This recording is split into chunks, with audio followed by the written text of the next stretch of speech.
आसन्न फागुन 21 गतेको निर्वाचन हाम्रो उत्तरदायी लोकतान्त्रिक यात्राको एक कोसे ढुङ्गा हो। स्वतन्त्र, निष्पक्ष र विश्वसनीय वातावरणमा निर्वाचित सुनिश्चित गर्नु राज्यको दायित्व हो, जसमा नेपाल प्रहरीको भूमिका अत्यन्त संवेदनशील र निर्णायक हुन्छ। यस सन्दर्भमा म तपाईलाई आग्रह गर्दछु, कुनै राजनीतिक प्रभाव, दबाव वा पूर्वाग्रहबाट माथि उठेर कानुनको मर्म अनुसार आफ्नो जिम्मेवारी निर्वाह गर्नुहोस्। तपाईहरूको निष्पक्षता नै लोकतन्त्रको सुरक्षा कवच हो। यसै सन्दर्भमा मैले भन्ने गरेको एउटा कुरा यहाँ फेरि दोहोऱ्याउन चाहन्छु।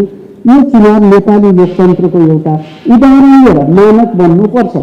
चुनावमा एक थोपा पनि रगत बग्नु हुँदैन, एकजना पनि घाइते हुनु हुँदैन र साथसाथै यसमा पनि प्रष्ट हुनुहोस्, तपाईहरूले कर्तव्य पालनका सिलसिलामा गरेका सबै व्यावसायिक क्रियाको जिम्मा राज्यले लिन्छ।